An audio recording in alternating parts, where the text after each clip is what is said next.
دەم باش تەماشەوانین گەلێکیژا جاردم و بەرنامە خۆ بەرنامەمایکی خەڵی بخێر بن تەوەریمە ئیروژی بە ناو نیشانین گەشتکار هاتنە گەشتکاران بۆ هەرێما کوردستانی و ئاستی خزمەتگوزاریە گەشتکاران و پێشکەشی گەشتکاران تێکردن و ئاستی خزمەتگوزاریە بتایبەت لە جیهن گەشتکاری بتایبەتی لە سەیرانگەهێن هەرێما کوردستانی و ئاستی پێشکەشکردنا خزمەتگوزاریان بە شوەیەکی گشتی وەکو خارنگەهان و ئۆتێل و مۆتێل و جهێمانەوە وان گەشتکاران گەل و هەیەچاندێ وەکو پێویست بۆ دەدەمەکێدا کو بتنێ دە پێنج ڕۆژێن جەژنا ئیساڵدا 176,000 گەشتکار چێ دبە ڕێژە زیاترژی بە ئەنکو پێترژی بە بەرە هەرێما کوردستان هاتنە ئەو داهاتێک واتکە مەزەندەکردن ژوان گەشتکاران بۆ هەرێما کوردستان هاتیە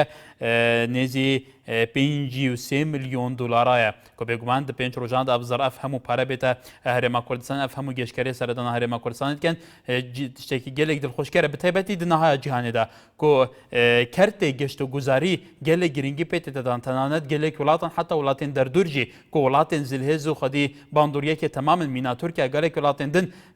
ژێدەرێوانی سەرەکی گەشت و گوزاریە ددەمێکێدا لە هەرێمەمە زێدە باری گەشت و گوزاری جێن گشتین هەرێما کوردستانی گەشت و گوزاری هەرێما کوردستانی خودی چەندین داهاتین دنیێن سەر عرد و ژێر هەردە مینا کۆوەکی وەزیرێ پەترۆڵا وەیزی سامانە سەرۆشتیان هەرێمێ دیارکردی کو لە ساڵە 2019 نوێ هەرێما کوردستانی شیانên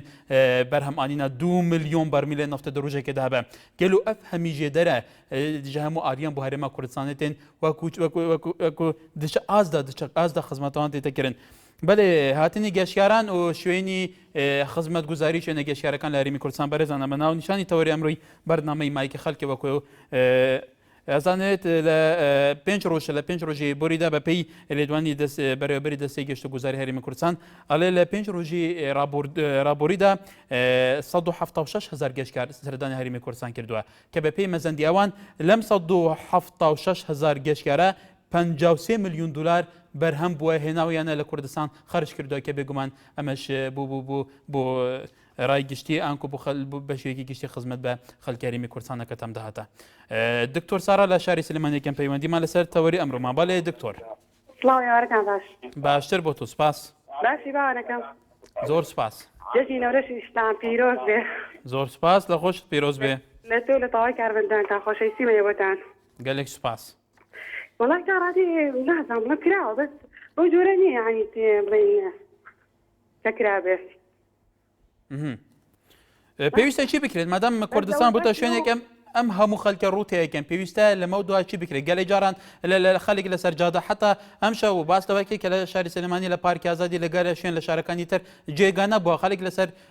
جادە خەوتووە ئەنگەلێک جار دەرگای چێشخانەکان هەمویان داخراو بوون حتا بە زەحمەت بووە کە نانیان دەستکەوێ ئەم گەشتیارانە آخر کارگار بە حکومەوەی هەرێمی کوردستان سابن لەوەی باست کرد گەشتیاراتە خۆ حتا شەشەکەی خۆ حتا شەشەکەی کەسەکانی من بن خۆم ڕۆژهەڵاتیمە حتما بەخاتریەوەی کە ئازادە وڵاتی بڵێن عێراق و هەرێمی کوردستان بەتایبەتی بەخاتریەوەی خەڵکەکە دێت بەس دەبێت حکوومەتیش پلانێکی هەبێت بڵێن بۆ شوێنی گەشتیارەکان بەتایبەتی سلێمانی هەولێر زیاتر یعنی چۆنڵی ئیدا بە شوێنەکان و زیاتر ئاودانیان کات و زیاتر شوێنەکان چاکا بڵێن شوێن ڕێگ و شوێن کابێت چاکتر کا و باشتر کات بەڵێ هێمن بەڵێ دکتۆر ساراخان نەکرد و قسەگەر پێتان خۆش بە گۆرانی شتا پێشکەشکەم گۆرانی ئەڵێ خۆ نەورۆزە و جەژنی شە پێمان باشە فەرمووە پێتان خۆشە بابا بڵێ قەیچاکە جەژنە و نەورۆزە باشە گەری زم بدەن حتمما پێشکەشتانەکەم خۆشەویستی بەیەوەتان ئێستا لە سلێمانی خۆشە ئێستا لە سلێمانی خۆشە هاوڕێیان و هەرچەندە گۆرانیەکی خۆشت تەواو نەکرد دکتۆر سارا بەڵام چونێک بۆ کۆپلەیەکی خۆش بۆ هیوادارم بە دەری بینەرانیش بێ هێمن لە شاری لێرە و کاکێ فەرموو من گەشتیاری ینی کوردستان شوێنی گونجانیە بۆ گەشتیاری ئەمە پرۆپاگاندایەک بوو دەسەڵاتدارانی کورد کردیان بۆی کە سەرنجی خەڵک تەنزی وڵاتان دەور بەڕاکێشتنیان خۆ زیهان بەزیان بڵێن کە ئێمە وڵاتێکی دەتوانین شەریکمان گونجاوە دەوڵەتبوون لە وڵاتەکەمان هەیە ئەویش بۆی کە ئەو گەندەڵەکەریەکان دایپۆشن کەسی نەیانتوانێ ئەوە بکەن چەند ساڵێک ئەمە خەڵک هەمووی زانی کە ئەمە شتێکی ناڕاستە کوردستان شوێنێکی گونجاو نییە بۆ گەشتیاری لەبەرەوەی نە شوێنی گەشتاریمان هەیە نە ژینگەکەشمان ئەوەندە لەبارە من پێویست لە بەڵاستی خەڵک لە جنوب و دێتە هەولێر باشە ژینگەی هەولێر فەرقی چی لەگەڵ جنوب هیچ جیاوازێکی لە هەولێر لەگەڵ جنوب لەبەرەوەی هەولێر گەرمە وەکو جنوب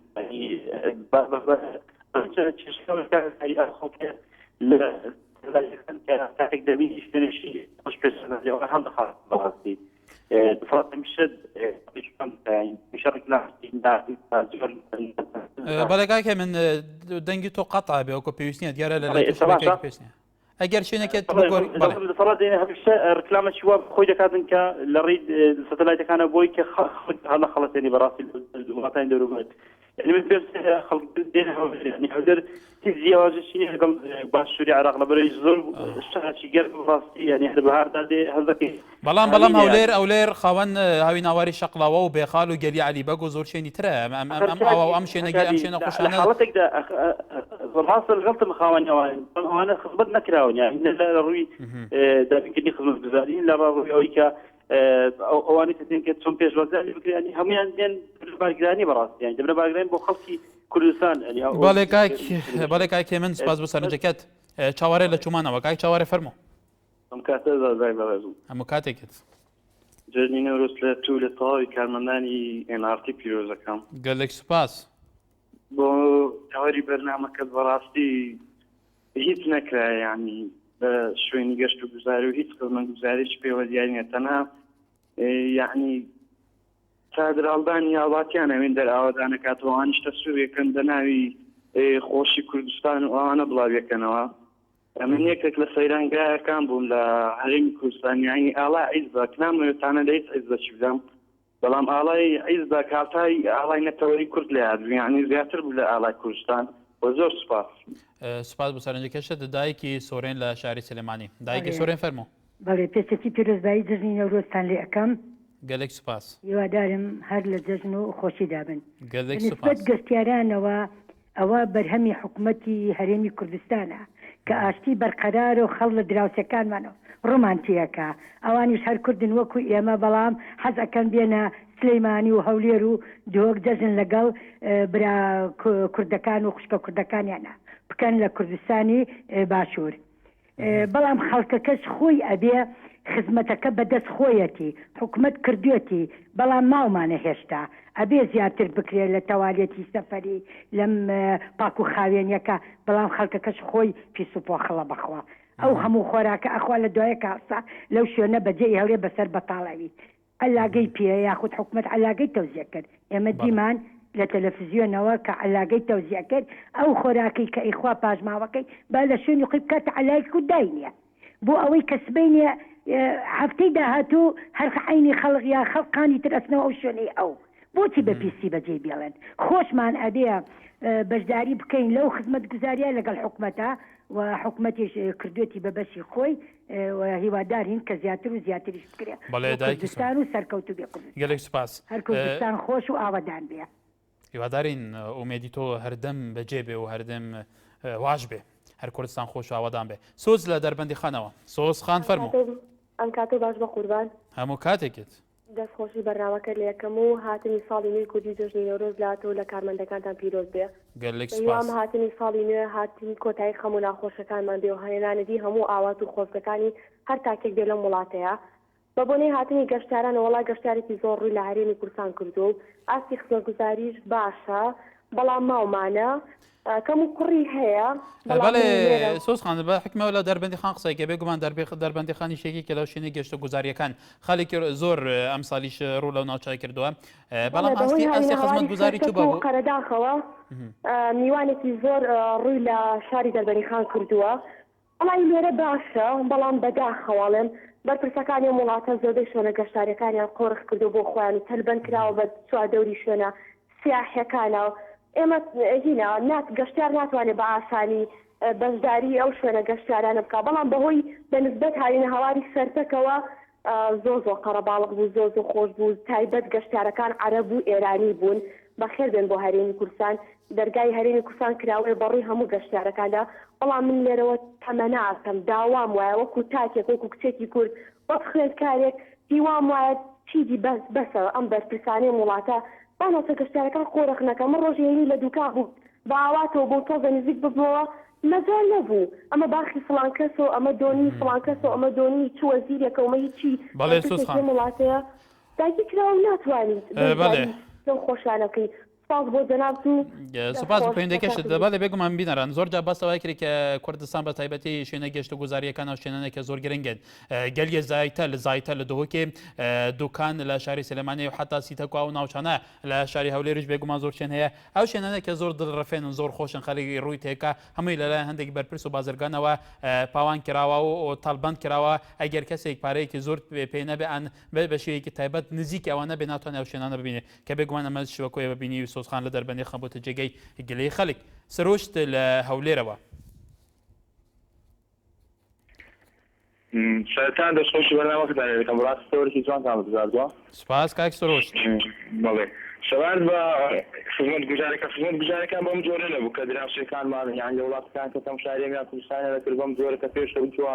ئەوانە بوو تەنانەت لە یەکەم ڕۆژی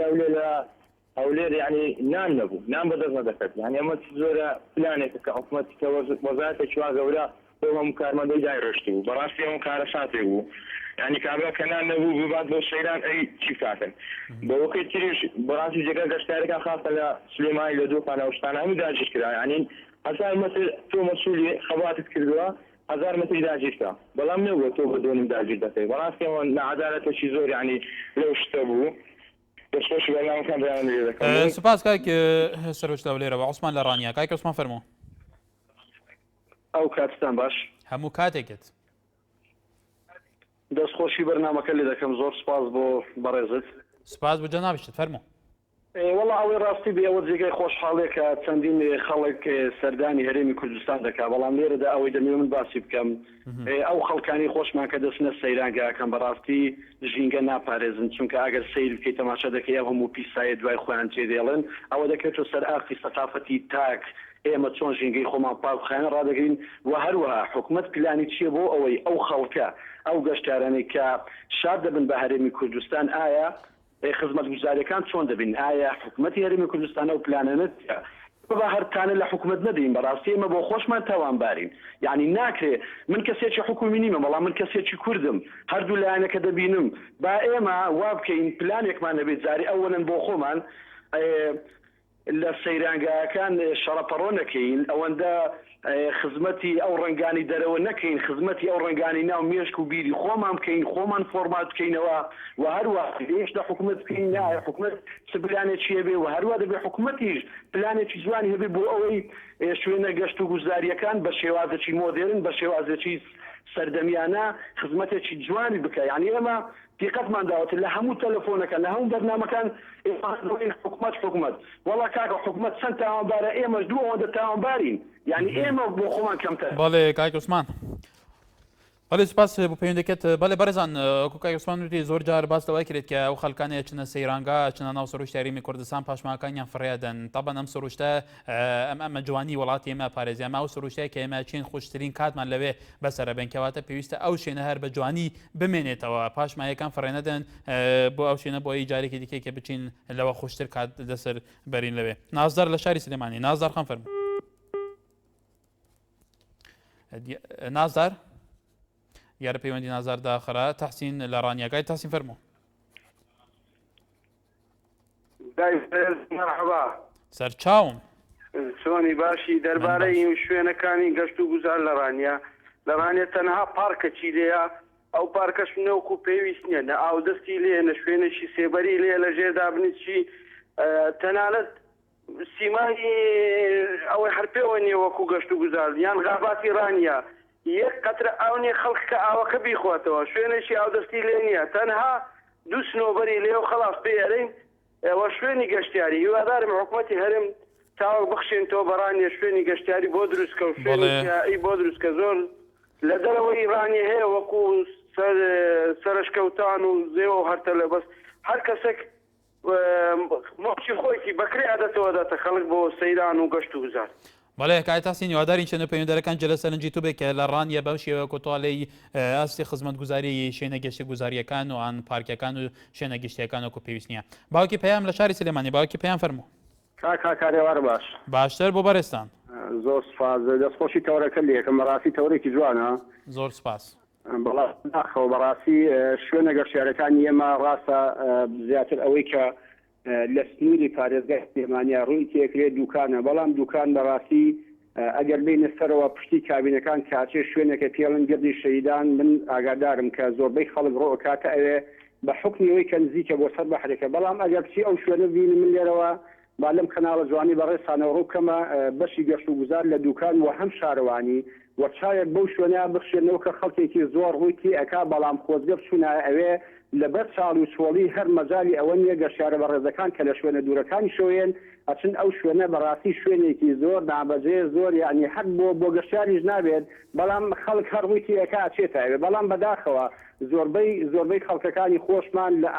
ئاسی ناڵێ مەرهەبووی بەڵام زۆری بەڕاستی ناوشیارە زۆری بەڕاستی کاتیدا ئەو شوێنانە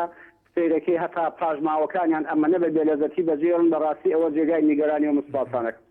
سپاس باوکی پەیام بۆ سەرنجەکانت ئومێد لە شاری کەرکووکەوە کاک ئومێد فەرموو. کەم کاتت باش دەستنی پیرۆزم پیرۆزەکەم بەڕێزەکەم زۆر سپاسی تۆش پیرۆز بێ کاک ئومێد فەرموو. دای لێبوردنەکەم تەوارەکەتان بەوەی نەورۆزی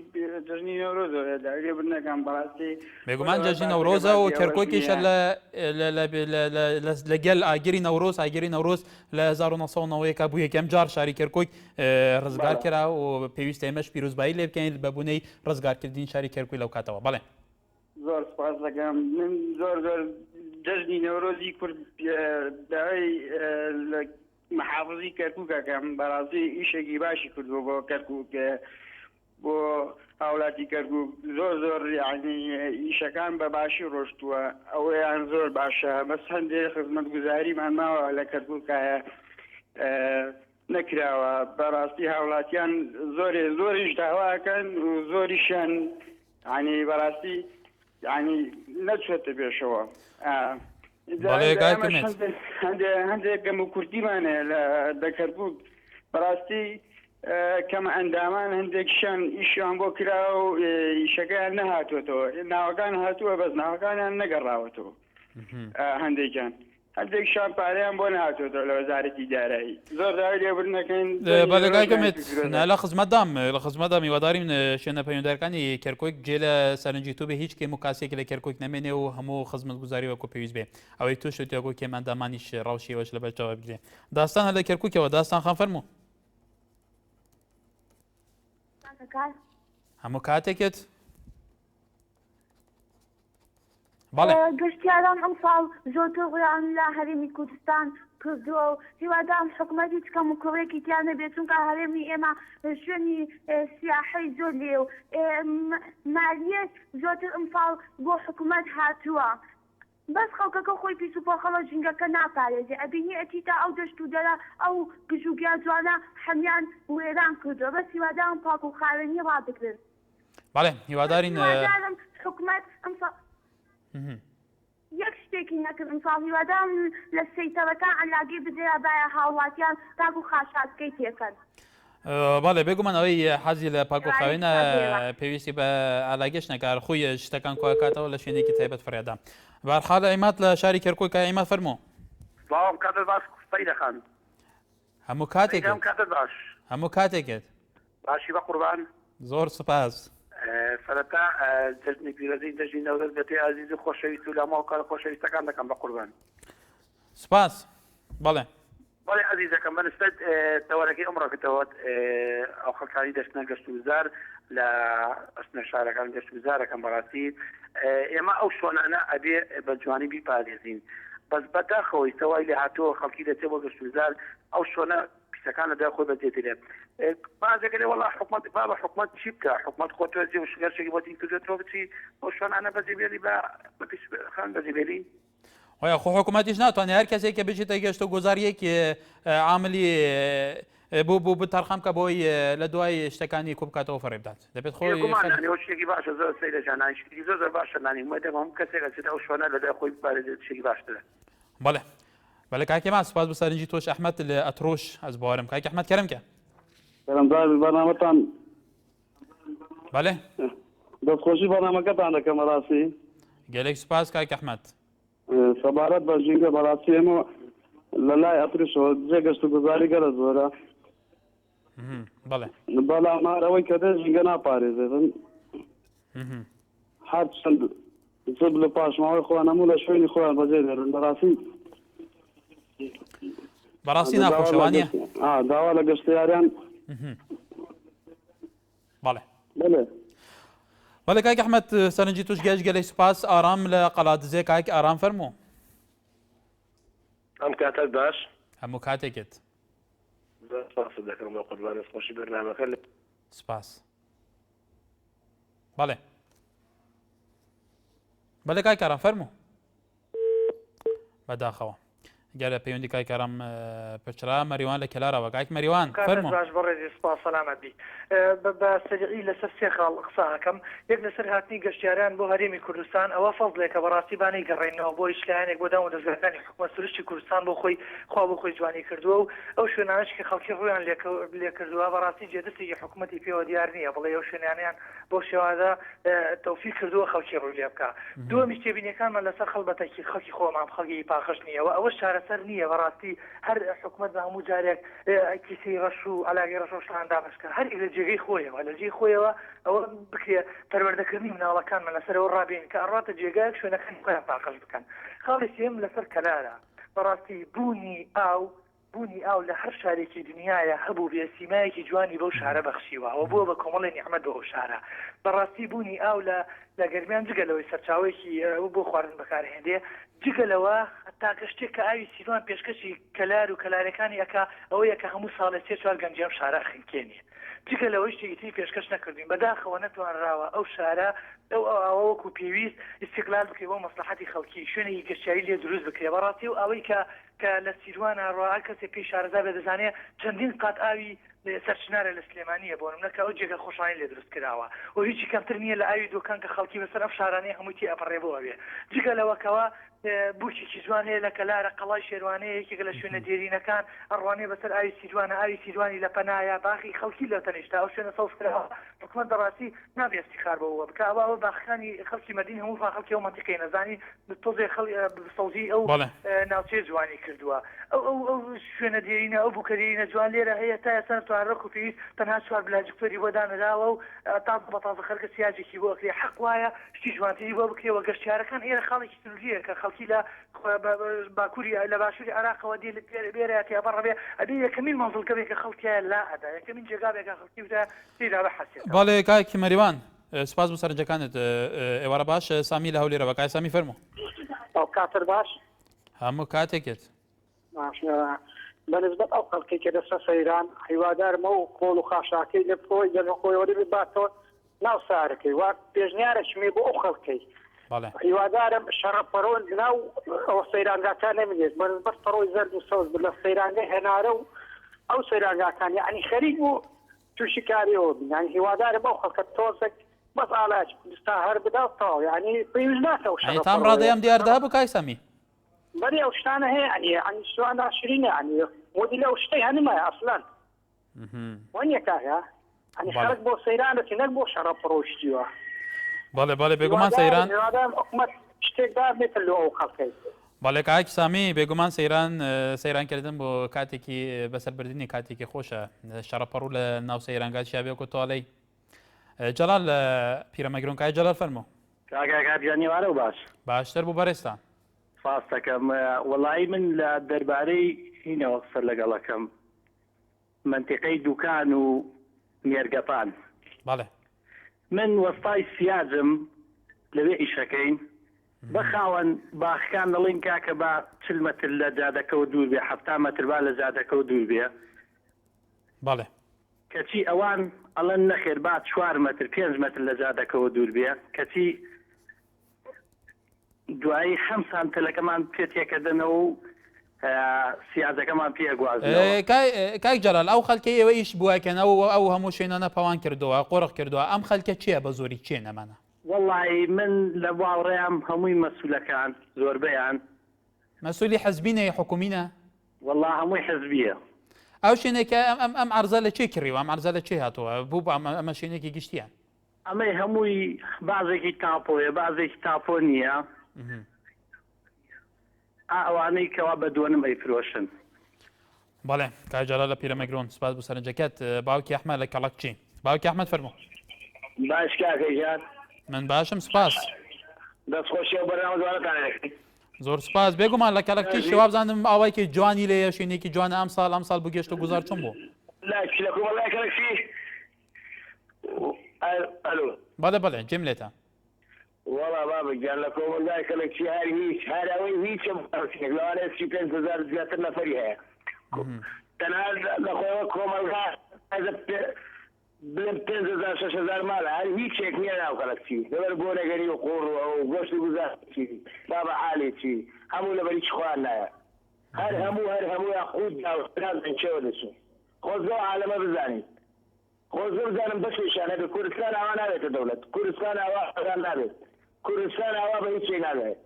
خەڵک بێت کوردستانەکەی خۆمانتان لە پارەی بۆ شێ کەی دوایی بێت حەزەکەم بزانم حەزەکەم بەشێشێ بێت لەم کارە لەم پارە خواردنە لەم پول کۆکردنەوە لەم قەسر و دا و ئەسپانیا و مەزرعا و بەسە شتێ بۆم خەڵکەش بکەن هەمومان کوردین هەمومان تەعاف و ماندوو بوومانە خۆشی بەرنامەکە لێ دەکەم بەڵێ باوکی ئەحمەد لە کەلەکچی وادارین ئەو بەرپرسانەیە بتەحدید کە ئەوانەی وەکو تۆ ئەڵێ ئەم هەموو باخچ و باخچانە و قەسر و تەلار دروستەکەنجێ لە سەرنجی توش بێ دوایام ناوبەرە بەرێزان لە سەرمان تەوەر پێکەوەین دووبارە سەڵاو بەرێزان لەسەر تووری کومەڵاتی ئەحمەد وهاب ئەڵێ ئەگەر سروشمانجان نەبایە هیچ کەسێ ناهاتە بۆ وڵاتەکەمان جا توخوا ئەڵێ ئەمە دەسەڵاتەوەکو خۆی ئەڵێ هەروەها ئەس تێرە ئەروین ئەڵێ ئەم حکوومەتە تەنها دەزانێت پارە وەربگرێ ناتوانێت پارە بچایەکی سازی ببەخشێوەکو خۆی ئەڵێ هەروەها میرۆ دووسکیژی گەلێکی توڕەیەکێک میرۆکردە تەفاسیلترە لەوێت یاخوانیویسی بەبواز سەرنجاتە تێبگەشتم مەبەساتە چی ئەوێت بێژیم ئاە کوردن هیویدارم سەرنجەخوا بوو من باشتر کومنتێکی بنویسی ئەزدا بشێم بخوێنم هەروەها محەممەد هیوا ئاڵێ هاتنی گەشتکاران بۆ کوردستان زۆر باشە بەڵام خزمەت گوزاریەکان زۆر باش نین دەبێت حکوومەت یاریم خزمەت گوزاری زیاتر و کاری زیاتر بکە بۆی گەشتکاران زیاتر بێن هەرێمی کوردستان بەڵێ تەماشاوانە نژاد جێن گەشتکاری لە هەرێمە کوردستانی گەلێک زۆرن ئەگەر ئەم لە دەبارە بەهینە سنوورە پارێزگا هەدووکە بچین هاڤینگا سیلاب هەیە گەلیە باڵندایە گەلیە ڕاشەڤایە کە کودناوە ناحیە دێرە لوکێدا ئەفری بارێت دەرباز دەبە حیا لە دێرە لوکە یەک دار ناواتکە چاندن حیا لە دێرە لوکە یەک جێ گەشت و گوزارینە لە سەراڤی ڕێباری لە شێرانکی لە حتا خارە بگرە دکارن لە ڕیەشین گەلێک جێن گەشتکاریین گەنگ وێرە بێنەچێکردن خەڵکی وێرە هەموو کول سەرجادان بێکارن بێ ئیشن هەموو بەس شولێوان بەس زیاتر پێشمەرگاتکە هیچ دەرفەتێکی دیاکاری بوانینە لە جوان جێن گەشتکاری کار بکەن هەروەها لە قەزای لە شەقڵەوە هاوین هاواری شەقڵەوە گەلە شوێنی تر هەیە ئەوە دوکان کە خەڵک ئێستا گەلەی لەواکە کە ئەو شوێنەی زۆر گرنگن لەلایەن هەندە بەرپرسەکانەوە قۆڕ کراوە و تەڵبەند کراوە بۆ ئەوان و کەسوکاریان بوو کەسێکی دیکی نییە بچێتە ئەم شوێنانە لە کاتێکا کە تا ئێستا ئەمە شوێنی گەشت و گوزاری گشتی بۆ هەموو خەڵک ڕوو لەم شوێنانە کردبوو حەسەن لە خانەقین کاک حەسەن فەرموو ئەم کاتت باش هەموو کاتێکت جەنابەت وەزت چۆنە وەڵام من باشم تۆ چۆنی خانەقین چۆنە بە قوربان زۆر سەر بەڵێ کاکە بەڵێ کای حەسەن فێرەنگاکانەوە بەڕێزانی ئێمە گەورە پیاوانی ئێمە لە دەسەڵاتی سیاسیدا ئەو شوێنەی کە خۆیان هەیەە بەڵێ لە مەساحەی 100 مەترەوە بیگرە تا دەدۆنم بەڵێ چیان ئامادە کردووە هەموو شتێکیان ئامادە کردووە ئایا باشە عەجەبە ئەوان ناتوانن وردەکاری بکەن و سەردانی شوێنە گەشتیارەکان بکەن کەواتە ئەمە پێویستە ڕوبەڕووی گەورە پیاوان بکرێتەوە کە ئایا شتیان هەیە یان نییە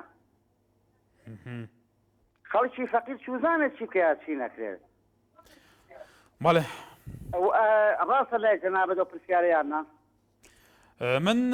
لێرە ڕێی نادەم لەسەر هیچ کومنتێکی ئێوەی بەڕێز هێوازادن چون قسە بکەن بە ڕێی تو هیوادارین کاک حەسەن هیوادارن شوێنە بەرپرسەکان جێ لە تو بێ بۆ سەردانگوێ لە برات بگرا بەڵێ گوێ لە برات بگرا ئەوان تاوان شوێنێکیان هەیە هەموو مستەزەماتیان ئامادە کردووە بەڵام لە شوێنێکی سەریانگاکاندا ئەوان هەندێکی سادان ئامادە کردووە ئەی بۆ لە شوێنەکانی خوان شتەکان ئامادە دەکەن ئایا بۆ لە شوێنە گشتەکان شتەکان ئامادە ناکەن بۆی کێشەکە لەوەیدایە بەڵێ کاک حەسەن سەرنجی تو گەیشت سوپاس پەیوەندیەکەت محمود لە قەرەداغ کاک محمود فەرموو زۆر داواکارم لە بەرپرسانی حکوومەتی بەڕێز وەکو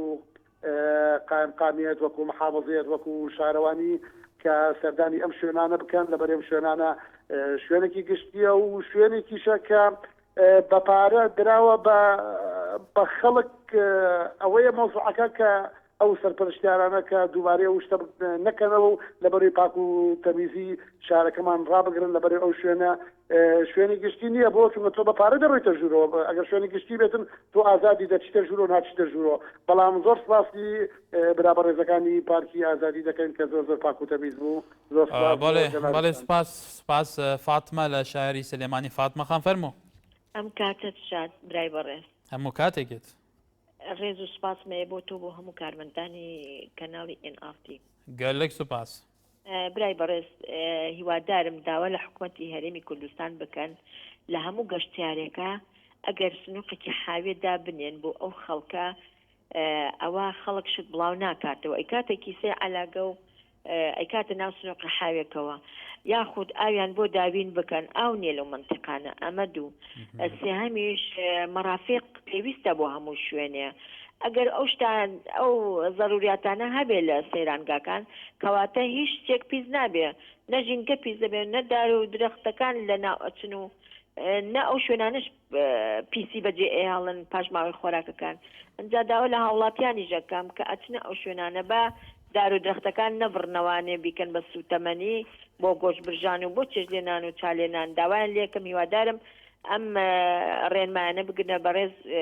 ڕێ خۆیان ئێوەش هیوادارم کە بیگەنە حکوومەت یاریمی کوردستان ئەم بەڵێ فاتمە خان سوپاس بۆ سەرنجەکانت جەزا لە شارە زۆر کای جەزا فەرموو ئالێ چۆنی بەڕێز من باشم سپاس باشی زۆر سپاس فەرموو کاکە بە نسبەتی گەشتیاران بەڵێ ئەوانەی کە ساڵ پار هاتوون بە بڕوای من لە 115 ئەمساڵ نەهاتوەوە باکسەوە وەکو ئامارەکانڵێ لێ 100% زیاتر کردووە لە پار 50 شتێک 53,000 هاتوون زیاتریش ئەم ساڵ 176,000 گەشتیار هاتووە یعنی سێقات زیاتریش ئەوەندا هاتووە بەڵێ تێگەم لە جەناب ڕاستەکەی هاتووە زیاتر هاتووە بەڵام ئەوانەی کە پار مەبەستم وانەی کە پار هاتوونەتەوە ئەمساڵ نەگەڕاونەتەوە لەبەر کە دیمەنی کوردستانیان بینیوە شێوەکەیان بینیوە لە دەنگی دەوڵ لە دوور خۆشە ئەوانەیان کە بینیویانە نەگەڕاونەتەوە ئەوانش کۆمەڵێکی خەڵکی تازن نەشارەزان بەس لە کەناڵ و تەلەڤیزۆنەکان ئایبینن کە کوردستان خزمەتگوزاری چۆنە و چۆن نییە باوەڕ هەبێت دوێنێ من خۆ ماڵ و عایلە 15 نەفەر بووین لە سیارەیەک لە پێنجچوون بۆ پێنجم بۆ سەیران ترێلەیەک لە تورکیەکان هاتە خوارەوە ئیسۆپیتیانەما بەو شاخ و داغا خەریب وەرە هەمومان ئیبادە بکات یعنی لێپرسینەوە نییە لە سیارەی بار هەڵگرەکان لێپرسینەوە نییە لە ئەوانی کە هێن بەم دیوە لێپرسینەوە نییە لە چاڵ و چۆری و ناخۆشی ڕێگاوبانەکان جا من داواکارم لە حکوومەتی هەرێمی کوردستان چارەسەری کێشەی ئەو ڕێگای پێنجم کات بۆ گەشتیارانی ئێرانی بە تایبەتی بەڵێ کای جەزا هیوادارم سەرنجی تۆش بۆ شوێنی پەیوەندیدا گەشت بێ ماندانا لە شاری سلێمانی ئەلۆ بەڵێ ماندوو نەبن سەرچاو دەستخۆش بۆ بەرنامەکەتان زۆر سپاس ئەو گەشتیارانی کە دێنە ئێرە ئەنگۆ دەتوانن لە گەشتیارەکانش بپرسن کە ساڵ بە ساڵ گەشتیار زیاد دەکا ئیوەیە تعریفی ئەو عالەمەیە کە لێ ڕادەچنەوە وڵاتی خۆیان ئەمن دیارە لە سلێمانی دادنی سومەلی خەڵکی ڕۆژهەڵاتم ئەو خزمەتەی لێرە بە کورد دەکرێ بە خەڵک دەکرێ پێم وانێ لە هیچۆ بکرێ ولی ئەو سەهلەنگاری کە خەڵک دەیکا هەر بەلامانەوە سەیرە ئەلانەکانە بۆ نمونە ئەمن کە دەچمە دەرێ پێشوەی کە خواردندانێم لە پێشدا عەلاگەیەک دادەنێم بۆ خۆڵەکە کە خۆڵەکەی تێخەم بەڵێ مادا ناخان بە حکمەوە لە ڕۆژهەڵاتی کوردستانەوە هاتوویە و شوێنە گەشتیاریەکانی هەرێمی کوردستان ئەو ئاستی خزمەتگوزاری پێشکەشکردنی خزمەتگوزاری بوو گەشتیاران لە هەرێمی کوردستان تۆ چوونە بینی چوونە زۆر باشی دەبینین زۆر باش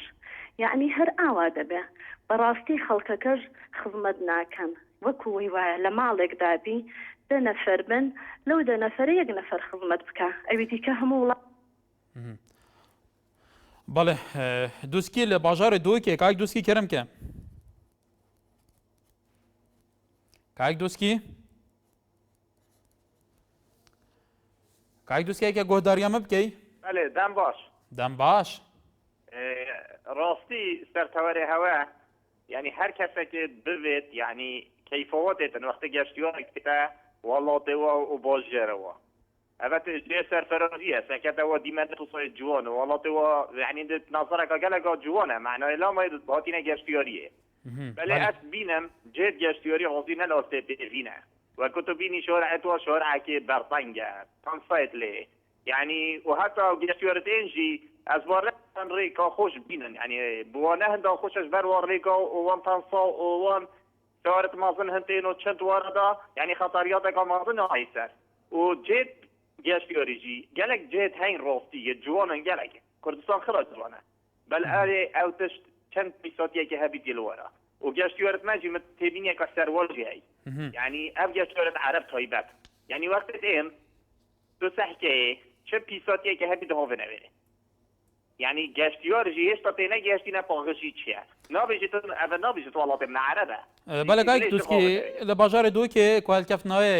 جوگرافی گەلێ جێن گەشتکاریان خۆش لێنەوەکو گەلیە دووکێ وەکو سەدا دووکێ وەکو زایتە و گەلی جێندن گەل و دی ساڵدا هەیە چەند ئەفجهات بوون بەرەفکردن کو بە ئەوەیەکی خۆش گەشتکار حتا سەیرانیان دووکێژی دەمێخوا لەسەر ببورینن و هەستی خزمەتگوزاریە لە دووکێ ئوتێل موتێل خارنگە چاو بگەلو بەێ سەر بچادی ڕاستی هەندێک گەلێک جهێت باغشکی جوانن یەکێگەرن حکمەتە هەرێمێ بەس بۆ ئۆتێلاکە دەبێچوو عەرەبە بلا عەرەبی ما هەر گەشتیارە تو بگەکیم چی ئەستانبولێ باوەڕ بکە ئۆتێلەکە شوە لاوتر دەگیری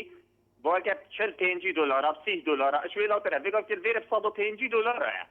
یعنی ئەمە چێ هەنی گەشتیارجی شەلان سەقیری ما هەکە هەر هاتو مفلس بۆ ئەمە نەبوو گەشتیاری و داخەتە سەرکەفتی باتێ هەر سەرکەفتی گەلێک سپاس کاک دووسکی بەڵێ بەڕێزان سامان لە پێنجوینەوە کاک سامان فەرموو کاکار ئێوارە زەرج براکەم باشتر بۆ تۆ قوربانم دەست خۆش بێ دەستی خۆش بۆ بەرنامەکەش زۆر سپاس بەڵێ کاکەجان من لەگەلەوە نیم ئەو هەموو عەرزانە کە داگیر کرا وەڵێ نیم مەسئولینە ئەوە زۆر دەوڵەمەند بووە پێشی 2003 پێشی 2003 بە پەنجێ دەوڵەمەند نەژمێریا لە هەرسی محافەزەکە ئیسێ 800,000 دەوڵەمەندی گەورەی عمدە هەیە لە کوردستانە 800,000 دەوڵەمەند نیگوی من ئەزان ها خۆم چەند کەسێک ئەزانم کە دەوڵەمەندی گەورەیە ئەو عەدانانە کردیەوە خۆم دیفاع لە مەسئولین هەیکەوا بێ 800,000 عەرزی باش لە شوێنەگەشتیەکانی کوردستان پاوان بکرێ و تاڵبان بکرێ ئەوە کوردستان زۆر بچووکە بێتەوە شوێنەکە هەنی خەڵک دەبێت لە ماڵی خۆی سەیران بکە والله بە زۆری زیاتری چه ئەرزی دەوری سلێمانی و دەوری قەڵاشوارە لەو شوێنە دارستانەکان بە تایبەتەوە شوێنەکە دار و دەرختیای ئەو شوێنانە هەر هەمووی کڕیاوە بە دۆلم کڕیاوە بەڵام خۆ هەرەمەی مەسئولین نییە بە دیفاع لە مەسئولینیش ناکەم بەڵێ کاک سامان سپاس بۆ سەرنجەکەت کاک جەوهەر لە شاری بۆ بەرنامەکەش زۆر سپاس کاک جەوهەر کاتمان زۆر کەماوە ئەگەر بە کورتی فەرموو هەکارم کاتەوە باش هەموو کاتێکت دەستخۆشی لێ کە من زۆر بە کورتی ئەمەوێت لەسەر یەک شتی بەسیط قسە بکەم ئەویش مەوضوعی ئەو شوێنە گەشتیاریەکان زۆربەی زۆری ئەو شوێنە گەشتیاریەکان هەمومان دەزانین عەرزی خەڵکە لەبەرەوە ئەگەر حکومەت بێوێ پەرە بە کەرتی گەشتیاری بە یەک بابەت ئەتوانێت پەرەی پێبا ئەویش ئەو شوێنانی کە شوێنی گەشتیارین و عەرزی خەڵکن ئەتوانێت با بڵێن پرۆژەی گەشتیاری لەسەر دروست بکە پرۆژە گەشتیاریەکان جاچە پرۆژەی درێژخایەن بێ یا پرۆژەی سەرەتایی بێ و داهاتەکەی کە لێی پەیاکرێ ئەتوانێت بیکا بە سێ بەشەوە چونکە ئەو خەڵکە تازە عەرزەکەی لێ چیز ئەچێ بە و شێوەیە کە خەڵک ئەچێت لەبەرەوە ئەتوانێت بیکا بە سێ بەشەوە ئەو داهاتی لێی پەیاکرێ بەشێکی بۆ حکومەت خۆی بێ دوو بەشەکەی تریشی بۆ ئەو خەڵکانە بێ کە ئەهلی ئەو مەنتیقەیەن هەم خەڵک خۆی ئەگەڕێتەوە سەر شوێنە گەشتیاریەکانی و لادەکان و شارەکانیش یەکجارەوەندە قەرەباڵغ نابن هەم کەرتی گەشتیاری زیاتر بەرەو پێشەوە ڕوا دەستخۆشی لێ یەکەم و زۆر بەڵێ زۆر سپاس باوکی ڕەشۆ لە هەولێرەوە بەڵێ باوکی ڕەشۆ بەڵێ فەرموو کاکە وەڵی بەنسبەت گەشتیاری کاتێک ئاماوە بۆ گەشتیاری مەسئولەکان هەمیان سیم کردێ و هەموو داگیر کرا داوا لە حکومەت دەکەم بە زووترین کار یعنی ئەو سیمانە هەگری لیان تێدا یعنی مەسئولەکان دنیایان نێشتێ بەڕاستی بەڵێ ئەوە کاتێک گەشتیاری ماوە شاخ و گرد و چیا و هەموو داگیر کرا هەموو سین و تەلی لێدرایە بەڵێ باوکی ڕەشۆ ئەوەی گلەی تو نەبوو بە تەنیا گلەی زۆر خەڵکی تریش بکەم و پەیوەندیان کرد کە شوێنە زۆر باشەکان هەمووی تەڵبند کراوە وەکو خۆیان ئاڵێ لەلایەن بەرپرسەکانەوە سەلام لە دارە تۆ کاک سەلام فەرموو کاک سەلاح لە دارت سەلاح کاک سەلاح خۆشحاڵین بەڵێ سپاس دەکەم بەڕێزی دەستخۆشی ئەو بەرنامەتان لێ دەکەم گەلێک سوپاس ڕاستی لە کات و ساتی خۆیدا ئەو بەرنامە پێشکەش کرا سپاس من دوو پێشبینیم هەیە بەڵێ یەکەمیان بەڕاستی یعنی شێوازێکی زۆر دیموکراسی لە گەشت و گوزارەکانی هەرێمی کوردستان ئەو سار ڕەساو دەکرا زۆر جیاوازی لەگەر ساڵانی پێشتر هەبوو بەوەی کە تو لە جێگایەکدا دەنیشی تەمەشا دەکرد کۆمەڵک عەلەمی زەرتە بوو لە تەنێشتی کۆمەڵک عەلەمی کەسەکە بوو هەر کەسە زۆر بە شێوازی ڕێک و پێک دانیشت بوو شێوازێکی زۆر دیموکراتیانە و پێشکەوتوخوازانە و مەدەنیانەی تیا ڕەساو دەکرا بەڵێ بەڵام خاڵی لاوازی ئەو پێشبینیە ئەوە بوو براکە بە پێی زانستە پێشاتەکان ساڵی 2015 توێژینەوە لەسەر کراوە هیچ کەسێک ناتوانانی بسەر ئەو شوێنە گەشتیارانە بۆ دەزانی چۆن براکەم دەبی هەر کەسێک بتە سەربانی ماری خۆی لە خۆی لە سەربانی نەورۆز بکاتەوە لەبەرەوەی ئارد نەمایە هەموو شوێنەکان سیم کرایە و قەدەغە کرایە و ناتوانانی حتاکو بە پێی بڕیارەکان هاتوو ناتوانانی سارە لەبەر لە شۆڵدەرەکانیش ڕابگری بەڵێ گایکی سەلاح سەرنجی تۆشگەیشت گەلێک سپاس چی بکەین تر ئەوە بەڕێزانەوە خۆتان جێتان لەو خەڵکایە کە زۆر خەمبارن لەوەی کە شوێنە باشەکانی کوردستان هەمووی تەڵبەند کراوە ئاڵێ لە شاری سلێمانی بابزانی سەرنجی ئاڵێ لەسەرەوە چییە هەموو کاتێکت زۆر سپاس لەسەر تۆری بەرنامەکەەوە بەڵێ بەڕاستی ئاستی خزمەتگوزاری لە هەرێمی کوردستان سفری دوای فاریزەیە بەڵێ چونکە ئەبینین هەستاک و ئێستا شوێنە گەشتیاریەکان هەرێمی کوردستانە لەلایەن حیزب دەسەڵات جارەکانەوە دەستی بەسەراگیراوە و هەتاکو ئێستاش ئێمە سەیرانگەی با بڵێن قەراخمانێ ئەوە بە نمونە ئەیێنبەوە یەک دار و درەختیتیانە باشە ئەم هەموو بودجە و ئەو هەموو پارە زەبەلاحە حکومەت بۆ کوێی ئەبا هەمووی بۆ گیرفانی خۆی ئەبا باشە عنی بۆچی ناتوانێت کە دار و درەختی باش بۆچی وڵاتانی ئەوروپا ئەتوانن کە بۆ شێوە باشە ئاستی خزمەتگوزاری پێشکەشی هاوڵاتیان بکەن و دوای ئەوەش بۆ سەردانی گەشتیاران بۆ هەرێمی کوردستان ئەمەش ئەگەڕێتەوە بۆ ئەو ئازادی کە لە هەرێمی کوردستانە هەیە من ئەو ڕۆژە چوون بۆ بازار ئێرانیەکی زۆرم بینە لەو شاری سلێمانیا بوون کە ئەمەش بە بۆنی جژنی نەورۆزەوە بوو هاتبوون لەبەر ئەوەی کە ئاستی با بڵێن سەقامگیربوونی هەرێمی کوردستان تا ڕادەیەکی زۆر باشە ئەمەش بۆ ئەوە ئەگەڕێتەوە سەرکی لە ئێرانە ناتوانن ئەو حڕیاتی کە لە سلێمانیە هەیەە لە ئێرانە نیانە بۆیە ڕوو لە هەرێمی کوردستانەکەن ئێوارەیەکی خۆ سپاس بۆ سەرنجی تۆش شەمال لە قەڕەهەنگیر کاک شەمال فەرموو هەموو کاتێکێت دەخۆشی بەرنامەکە لێکەم گەلێک سوپاس کاکە شەمال فەرموو وڵای دەربارەی ژینگەی کوردستان و گەشتیارە بەڵێ بەڕاستی سا لە بڵە هەواڵەکانتانە پێ سعاتی پێویستە ئەڵێ داهاتی گەشتیارانی ئیم ساڵ 53 ملیۆن دۆلارە بەڵێ ئەگەر ئەو 53 ملیۆن دۆلارە سەرفیکەن بۆ ئەو شوێنە گشتیانەی ئەو پارکانەی کە خەڵک بۆی دەڕوات لەوانەیە بۆ ساڵی داهاتوو بێتە سێ ئەوەی کە ئەڵەن 170,000 گەشتیار لە شوێنە جیاجەکانی هەرێمی کوردستانەوە هاتنە بۆ کوردستان.